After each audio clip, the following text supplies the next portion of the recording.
Hey guys, आज हम पढ़ेंगे क्लास 6 का चैप्टर नंबर 6 रूरल एडमिनिस्ट्रेशन। तो चलिए पढ़ना शुरू करते हैं। रूरल एडमिनिस्ट्रेशन के बारे में पढ़ने के पहले हम ये देखेंगे कि रूरल एडमिनिस्ट्रेशन का मतलब क्या होता है। रूरल एडमिनिस्ट्रेशन का मतलब होता है गांव का प्रशासन। आप ये तो जानते ही होंगे कि भारत में 6 लाख से अधिक गांव है। उनकी पानी, बिजली, सड़क आदि की ज़रूरतों को पूरा करना कोई आसान काम नहीं है। इसके अलावा ज़मीन के दस्तावेज़ों का रखरखाव करना पड़ता है और आपसी विवादों को भी निपटाने की ज़रूरत पड़ती है। इन सब की व्यवस्था के लिए गांव का प्रशासनिक ढांचा होता है। इस पाठ में हम 2 ग्रामीण प्रशासनिक अधिकारियों के काम के बारे में थोड़ा विस्तार से पढ़ेंगे। A quarrel in the village. गांव में झगड़ा. Mohan is a farmer. His family owns a small agricultural field which they have been farming for many years. Mohan एक किसान है. उसके परिवार के पास थोड़ी सी खेती और जमीन है जिस पर वह कई सालों से खेती कर रहा है. Next to his field is Raghu's land which is separated from his by a small boundary called a bund. उसके खेत से लगा हुआ रघु का खेत है. दोनों के क्षेत्र एक बाउंड्री से अलग होते हैं जिसको हम बंड कहते हैं. One morning, Mohan noticed that Raghu had shifted the bund by a few feet. By doing so, he had managed to take over some of the Mohan land and increase the size of his own field. एक सुबह मोहन ने देखा कि रघु ने मेड़ को थोड़ा आगे बढ़ा लिया था. ऐसा करके उसने मोहन की कुछ जमीन अपने खेत में मिला ली और अपने खेत का जो साइज है वो बढ़ा लिया, इंक्रीज कर लिया. Mohan was angry but also a little frightened. Raghu's family owned many fields and beside his uncle was also the sarpanch of the village. But even so he plucked up courage and went to Raghu's house. Mohan को बहुत गुस्सा आया मगर वह थोड़ा डरा हुआ भी था. रघु के परिवार के पास बहुत जमीन थी और इसके अलावा उसके ताऊ गांव के सरपंच थे. फिर भी मोहन ने हिम्मत जुटाई और रघु के घर पहुंच गया. दोनों के बीच कहासुनी हुई. रघु ने तो मानने से ही इनकार कर दिया कि उसने मेड़ को आगे बढ़ाया था. थोड़ी देर में झगड़ा शुरू हो गया. He called one of his helper and they began shouting at Mohan and beating him up. The neighbor heard the commotion and rushed to the spot where Mohan was being beaten up. They took him away. अब क्या होता है, जो रघु रहता है वो अपने एक मजदूर को बुला लेता है. दोनों मिलकर मोहन पर बहुत चिल्लाते हैं और उसको मारते हैं. हो हल्ला सुनकर जो पड़ोसी रहते हैं वो बाहर आ जाते हैं और देखते हैं कि मोहन की पिटाई हो रही है तो वो उसको बचा लेते हैं. मोहन के सिर पर बहुत ही ज्यादा चोट लग जाती है. एक पड़ोसी उसको मरहम पट्टी करता है और जो उसका फ्रेंड रहता है जो डाक ऑफिस में काम करता है, मतलब पोस्ट ऑफिस में काम करता है, वो सुझाव देता है कि उन्हें स्थानीय पुलिस थाने जाकर रिपोर्ट लिखवानी चाहिए. जबकि कुछ लोग इसके खिलाफ थे. उनको लग रहा था कि बहुत सारा पैसा बर्बाद हो जाएगा और नतीजा कुछ नहीं निकलेगा. Some people said that Raghu's family would have already contacted the police station. After much discussion, it was decided that Mohan would go to the police station along with some of the neighbors who had seen the incident. अब क्या होता है, अब जो कुछ लोग रहते हैं वो कहते हैं कि रघु के परिवार वाले तो पहले ही पुलिस थाने पहुंच चुके होंगे. काफी विचार विमर्श होने के बाद अंततः यह तय होता है कि जिन पड़ोसियों की आंखों के सामने यह घटना हुई थी, मोहन उनको लेकर पुलिस थाने जाएगा. Area of the police station. Police थाने का क्षेत्र. On the way to the police station, one of the neighbor asked, "Why don't we spend some more money and go to the main police station in the town?" थाने के रास्ते में एक पड़ोसी ने पूछा, क्यों ना हम थोड़ा और पैसा खर्च करके शहर के बड़े थाने चले. मोहन ने समझाया कि बात पैसे की नहीं है, हम इसी थाने में अपना मामला दर्ज करवा सकते हैं क्योंकि हमारा गांव इसी के कार्य क्षेत्र में आता है. Every police station has an area that comes under its control. All persons in that area can report cases or inform the police about any theft, accident, injury, fight, etc. It is the responsibility of the people or of the police of that station to inquire, to investigate and take action on the cases within its area. Her police थाने का एक कार्य क्षेत्र होता है जो उसके नियंत्रण में रहता है। लोग उस क्षेत्र में हुई चोरी, दुर्घटना, मारपीट, झगड़े आदि की रिपोर्ट उसी थाने में लिखवा सकते हैं। यह वहाँ के थानेदार की जिम्मेदारी होती है कि वह लोगों से घटना के बारे में पूछताछ करे, जांच पड़ताल करे और अपने क्षेत्र के अंदर के मामलों पर कार्रवाई करे। अब हम पढ़ेंगे the work at the police station, मतलब पुलिस थाने में होने वाला काम।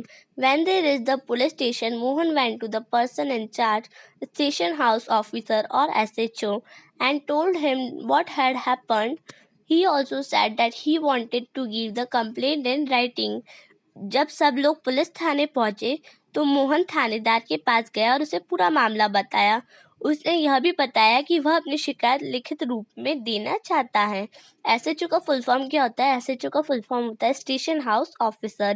The SHO rudely brushed him aside, saying that he couldn't be bothered to waste his time writing down minor complaints and then investigating them. Mohan showed him his injury, but the SHO didn't believe him. अब क्या होता है, थानेदार बहुत बेरुखी से कहता है कि उसके पास छोटी छोटी शिकायतों की जांच पड़ताल का समय नहीं है।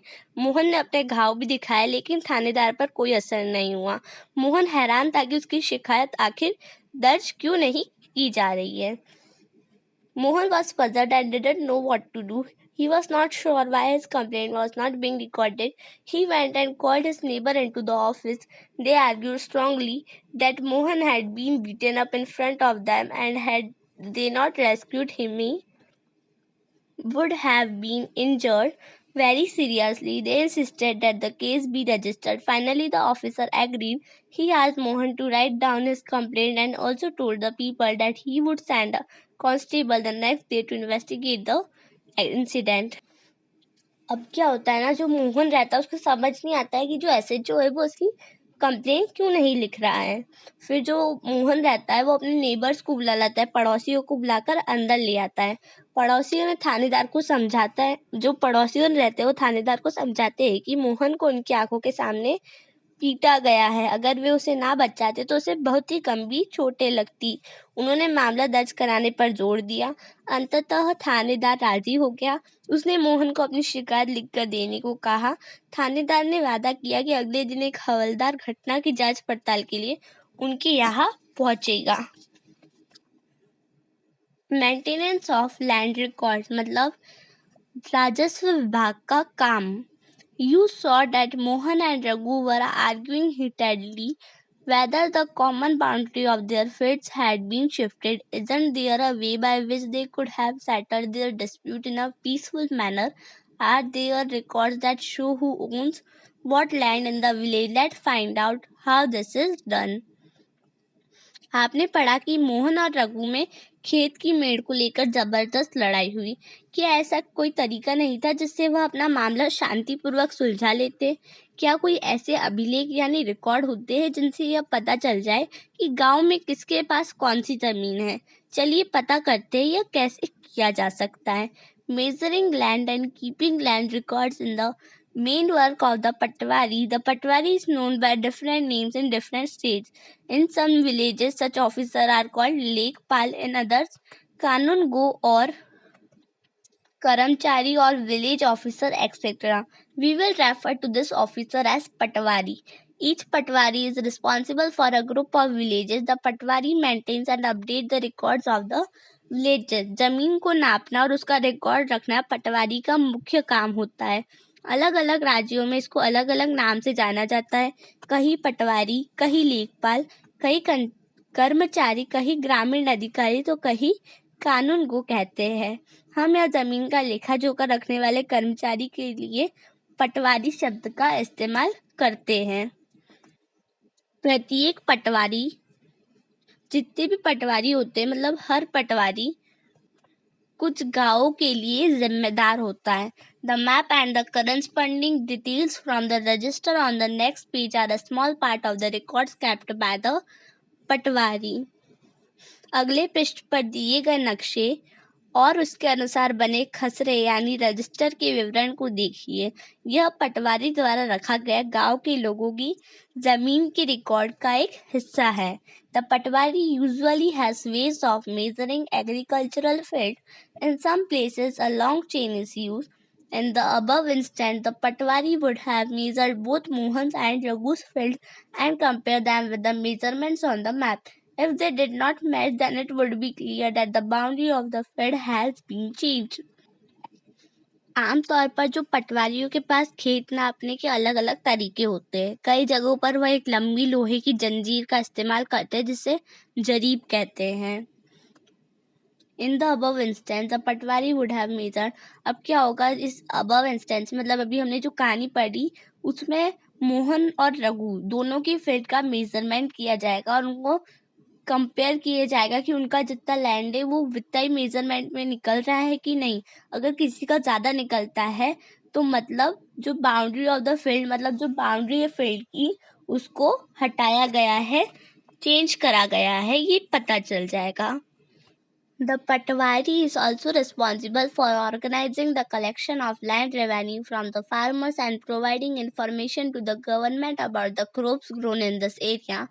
This is done from the records that are kept, and this is why it's important for the Patwari to regularly update this. Farmers may change the crop grown on their fields, or someone may dig a well somewhere. पटवारी किसानों से भूमि कर भी इकट्ठा करता है मतलब tax इकट्ठा करता है, लैंड का टैक्स इकट्ठा करता है और सरकार को अपने क्षेत्र में उगने वाली फसलों के बारे में भी जानकारी देता है। यह काम वह अपने रिकॉर्डों के आधार पर करता है और वो ये जिस रिकॉर्ड के द्वारा करता है उस रिकॉर्ड को खसरा कहते हैं। इस रिकॉर्ड में पटवारी ने नीचे दिए गए जमीन के नक्शे के मुताबिक सूचनाएं भरी है। इससे पता चलता है कि जमीन का कौन सा टुकड़ा किसके नाम है। इस रिकॉर्ड और नक्शे को देखिए तथा मोहन और रघु की जमीन से संबंधित सवालों का जवाब दीजिए। अब यहाँ पर आपको खसरा रिकॉर्ड दिख रहा होगा। यहाँ पे नंबर लिखा है, यहाँ पे लिखा है क्षेत्र हेक्टर में। यहाँ पे नाम लिखते हैं ओनर का, उसके फादर का नाम और उसके हस्बैंड नाम का या फिर एड्रेस का। यहाँ पे if it is rented to some other farmer their name and rent received. यदि बटाई पर है तो दूसरे किसान का नाम और बटाई का हिस्सा भी आता है और बाकी सब चीज़ें इसमें फील कर दी जाती है। जैसे आप देख रहे हो यहाँ पे मोहन का है, यहाँ पे रघु का है, यहाँ पे लिखा गया मध्य प्रदेश गवर्नमेंट ग्रासलैंड, ये सब चीज़ें हैं। और यहाँ पे कुछ क्वेश्चंस भी है जिसमें क्वेश्चन है मोहन के खेत में दक्षिण में जो ज़मीन है वह किसकी है और बहुत सारे क्वेश्चंस हैं।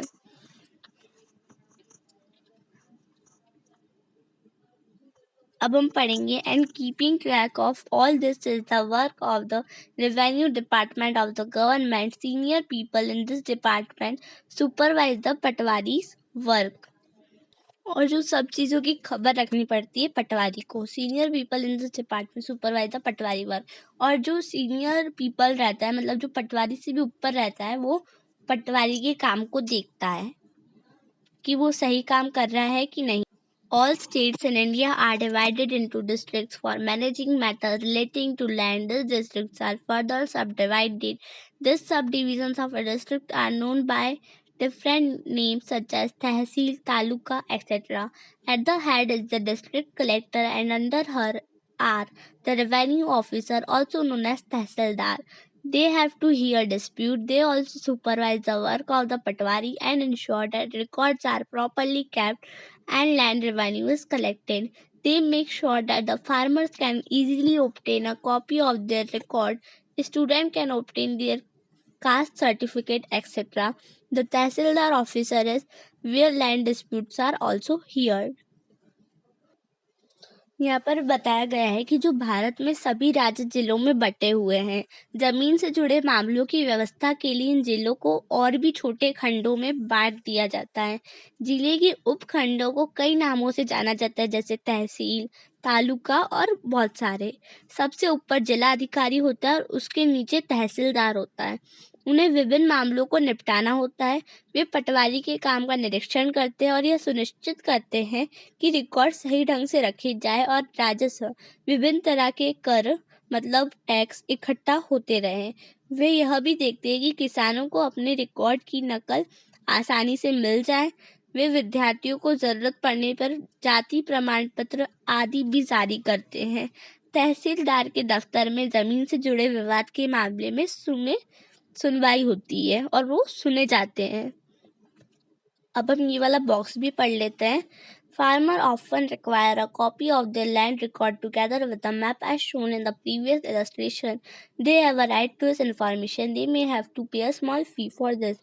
किसानों को अक्सर अपने खेत के नक्शे और रिकॉर्ड की जरूरत पड़ती है, इसके लिए उनको कुछ शुल्क देना पड़ता है। However, this information is not easily made available and farmers sometimes have to face many problems to get it. In some states, records are now being computerized and also kept at the panchayat office so that they are more easily available and regularly updated. When do you think farmer may require a copy of this record? Study the following situations and identify the cases in which this records would be necessary and why. किसान को उसकी नकल पाने का अधिकार है, हालांकि कई बार उनको ये रिकॉर्ड आसानी से नहीं मिलते। लोगों को इसको हासिल करने में कई मुश्किलों का सामना करना पड़ता है। कई राज्यों में ये सारे रिकॉर्ड कंप्यूटर में डालकर पंचायत के दफ्तर में रख दिए गए हैं ताकि वे आसानी से लोगों को उपलब्ध हो सके और नई सूचनाओं के अनुसार नियमित रूप से दुरुस्त हो चुके। आपको क्या लगता है कि किसानों को इस रिकॉर्ड की जरूरत कब पड़ती होगी? नीचे दी गई स्थितियों को पढ़िए, उन मामलों को पहचानिए जिनमें जमीन के रिकॉर्ड अनिवार्य होते हैं। यह भी बताइए कि वे किस लिए जरूरी है। एक किसान दूसरे किसान से जमीन खरीदना चाहता है, मतलब अगर एक किसान दूसरे किसान से जमीन खरीदना चाहता है तो a farmer wants to sell her produce to another. एक किसान अपनी फसल दूसरे को बेचना चाहता है। नहीं, ऊपर वाले में यस, नीचे वाले में no. A farmer wants a loan from the bank to dig a well in land. एक किसान को अपनी जमीन में कुआं खोदने के लिए बैंक से कर्ज चाहिए। हाँ। एक किसान अपने खेतों के लिए खाद खरीदना चाहता है। नहीं। A farmer wants to divide his property among his children. हाँ, तो प्रॉपर्टी डिवाइड करते तो कुछ कागजों की जरूरत तो पड़ती है ना, तो बस ये बात बोली गई है। अब यहाँ पर हमको हेडिंग दी गई है अ डॉटर्स विश, मतलब एक बेटी की चाह। तो चलिए हम इस लाइन्स को पढ़ना शुरू करते हैं। Father inherited our house from his father. विरासत में मिला यह घर पापा को अपने पिता से। And everyone says he will leave it to the brother. यही घर मिलेगा मेरे भैया को मेरे पिता से। But what about me and my mother? पर मैं और मेरी माँ, हमारा क्या? To expect a share in my father's home is not very womanly, I am told. बता दिया गया है मुझे, पिता के घर में हिस्से की बात औरतें नहीं किया करती। But I really want a place of my own, not dowry of silk and gold. लेकिन मुझे चाहिए एक घर अपना, बिल्कुल मेरा अपना नहीं चाहिए दहेज में रेशम और सोना। मतलब वो लड़की बोल रही है कि मुझे सिर्फ अपना घर चाहिए, मुझे दहेज में रेशम भी नहीं चाहिए, सोना भी नहीं चाहिए। अ न्यू लॉ मतलब एक नया कानून। हिंदू अधिनियम धारा 2005। Often when we think of farmers who own land, we think of men. Women are seen as people who work on the field, but not as people who own agricultural land. Till recently, in some states, Hindu women did not get a share in the family's agricultural land. After the death of the father, his property was divided equally only among his sons. जब हम उन किसानों के बारे में सोचते हैं जिनके पास जमीन है, तो आमतौर पर हमारे ध्यान में पुरुष होते हैं। महिलाओं की हैसियत खेतों के काम में एक मददगार भर की मानी जाती है। उनके बारे में जमीन के मालिक के रूप में कभी नहीं सोचा जाता। अभी तक कई राज्यों में हिंदू औरतों को परिवार की जमीन में हिस्सा नहीं मिलता था। पिता की मृत्यु के बाद जमीन बेटों में बांट दी जाती है बराबर। Recently, the law was changed. In the new law, sons, daughters, and their mothers in Hindu families can get an equal share in the land. The same law will apply to all state and union territories of the country. हाल ही में यह कानून बदला गया है। नए कानून के मुताबिक हिंदू परिवारों में बेटों, बेटियों और उनकी माओं को जमीन में बराबर हिस्सा मिलता है। यह कानून सभी राज्यों और केंद्र शासित प्रदेशों में भी लागू हो गया है। This law will be benefit a large number for women. For example, Sudha is the eldest daughter of an agricultural family. She is married and lives in a neighboring village. After her father's death, Sudha often comes to help her mother with the farming work. Her mother has asked the Patwari to transfer the land and enter her name along with the names of all the children in his record. इस कानून से बड़ी संख्या में औरतों को फायदा होगा। उदाहरण के लिए सुधा एक खेतीहर परिवार की सबसे बड़ी बेटी है। वह शादीशुदा है और पास के गांव में रहती है। अपने पिता की मृत्यु के बाद सुधा अक्सर खेती के काम में मां का हाथ बटाने आती है। उसकी मां ने पटवारी से कहा कि जमीन पर अब बेटे के साथ साथ उसका और दोनों बेटियों का नाम भी रिकॉर्ड में आ जाए। Sudha's mother confidently organizes the farming with the help of the younger brother and sister. Similarly, Sudha also lives with the assurance that if she ever has a problem, she can always depend upon her share of the land. सुधा की माँ बड़े आत्मविश्वास के साथ छोटे बेटे और बेटी की मदद से खेती का काम संभालती है। सुधा भी इसी निश्चिंता में जी रही है कि जरूरत पड़ने पर वह अपने हिस्से की जमीन से काम चला सकती है।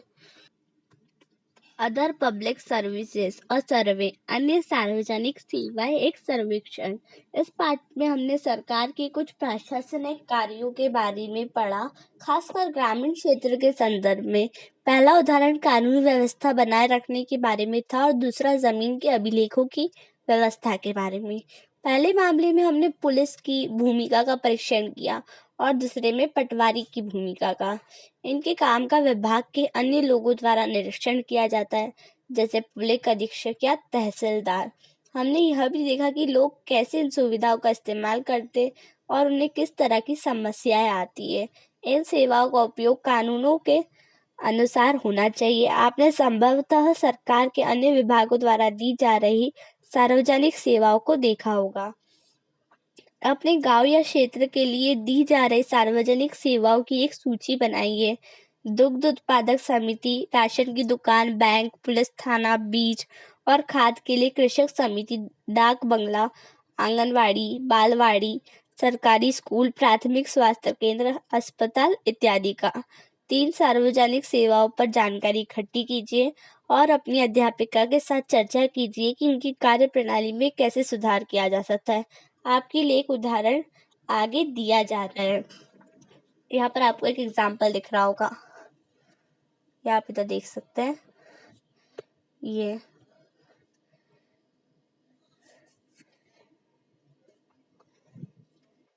तो इम्पोर्टेंट नहीं है